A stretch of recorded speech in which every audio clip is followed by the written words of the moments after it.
Finally! Finally!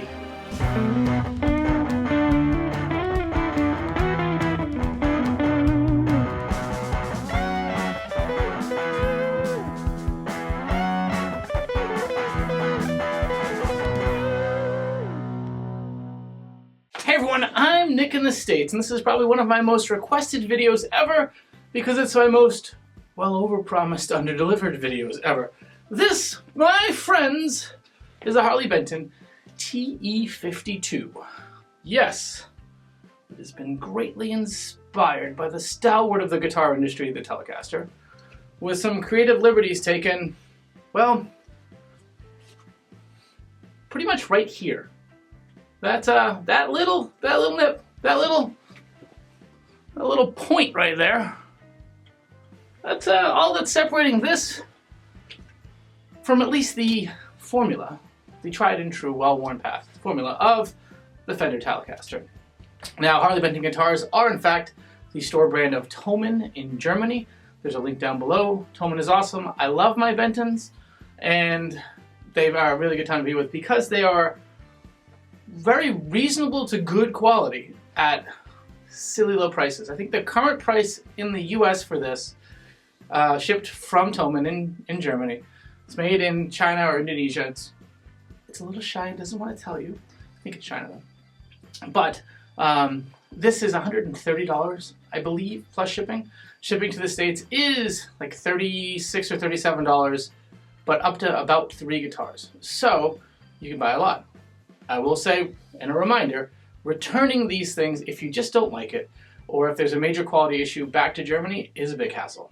Remember that. You've been warned. I've said it a bunch of times, but every once in a while someone gets one, something goes wrong, and it becomes the end of the world in their part of the world. So there you go.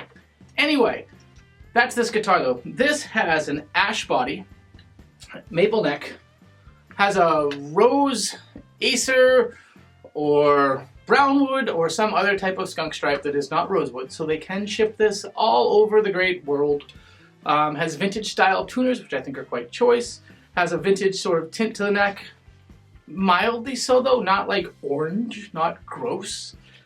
Your classical single ply black guard, Wilkinson pickups, a little telly neck one, a little telly bridge one, in a cool ashtray setup that unfortunately will not hold a Fender ashtray cover. 3-way switch. You may notice this one, the entire plate has been turned around because my buddy James McDonald, who's lending me this guitar, thank you, likes it better that way. Likes to get the flip switch out of the way. So when I use it, it will be a little confusing because this is the volume and this is the tone and everything's kind of upside down like, but hey, it's a TE-52 video. I mean, that alone has got to be good. Now, this one, if you look at it, it's got a figuring all the way through and around to the ash. Yours probably won't, but it might. And that's the joy of inexpensive guitars. I've come across some Squire Affinities that have the most beautiful flame maple necks you'll ever see, and you're like, really? Really? In a $130 guitar? But yes, sometimes magic happens. And that's magical. It's pretty. The weight is actually healthy. I think it's probably 7 pounds-ish. Could be more. It'd be great if I had a scale nearby. I just don't. But I really dig the guitar. The neck is a very comfortable neck. It's not too slim. It's a nice in the middle neck. It's not like a big thick Gibson. It's not a thin one. The frets, I'll tell you what. The frets when I first borrowed this, 7 months ago at this point, were completely smooth and everything. But as the guitar is settled and drier air and whatnot, they are a little bitey now, but that happens with Fenders for the first couple of seasons. Once you file them down like this once, things are good. But out of the box, this was very, very smooth.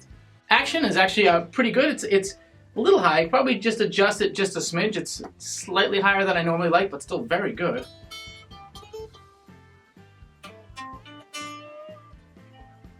I like it very much so. Very comfortable, very real feeling, substantial, not a toy. Not a toy. Honestly, I'll get to some tones in a second, but if you're looking for a Telecaster, this is a beautiful spot to start. Especially if maybe you're not a Tele player and you don't want to drop big money on bigger money on Squier Classic 5, which I think is the first Fender one that's pretty consistently great of the Telecaster, or the Fender Baja Tele in the Mexican line, also a very much loved one. There's also some Fender Special Run Butterscotch ones, look a lot like this. They're all like $700-800. And then all the way up to the American Standard or the American Vintage reissues.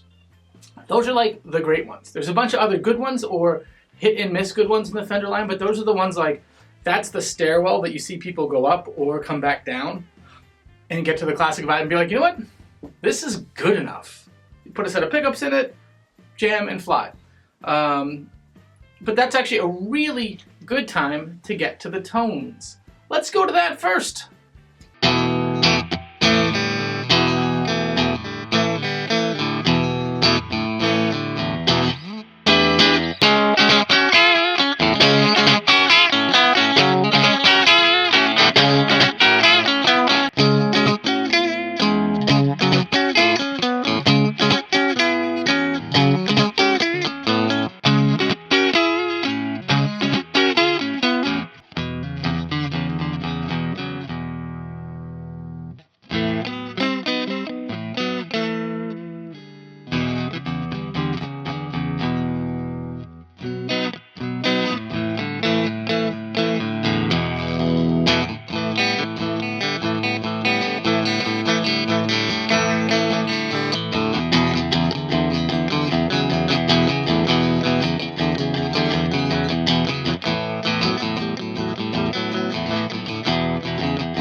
It's very Telecaster, and it's very kind of 50s Telecaster. I don't find that these pickups are overpowering or super high output or that kind of stuff, but still very tasty, very clean, very telly. Now, if you were to buy this and keep this for a long time, it would behoove, I've been using that word a lot.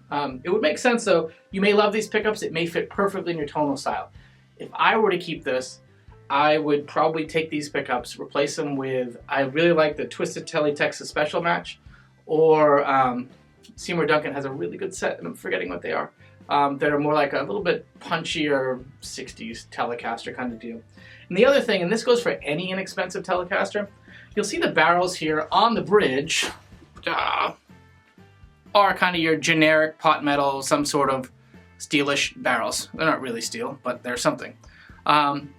And they're round, and it makes intonating this a close enough is good enough art. And this is classic Telecaster. You can kind of bend one apparently, and that really solves the biggest intonation issues. But for 15-20 bucks, you can get, Wilkinson has swap-in brass saddles that are compensated. So they actually have bevels to them, which makes intonation so much better. People allegedly say that the brass also affects the tone. I have not spent nearly enough time in the sonic labs to tell you that, but people say it. Maybe it's true. Anyway, those are kind of the upgrades that I would do to this, but overall, at that price, it's ridiculous. It's a really, really, really good guitar in that price range, and as a platform to do whatever with, leave it as it is or add more to it, You can't get into a Telecaster, I think, any less expensive and get this much out of it. Honestly, it's just kind of silly. So there's that. This, the Harley Benton TE-52 Telecaster-ish thing, T-style.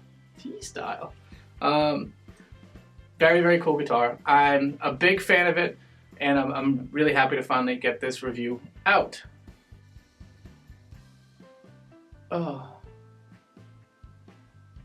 I never started the recording on the GarageBand one. Why? Oh, why? I don't want to do this again. Maybe this is good enough. I hope this is good enough. With that, I've been Nick in the States. Yes, folks, I have issues. Take care now. Trooper 8675309 to base. Go ahead, 5309. Base, we have some intruders here who haven't yet subscribed to the channel. Shall I detain them? 5309, subject them to 2 options for more videos. Good call, Base. That should bring them around.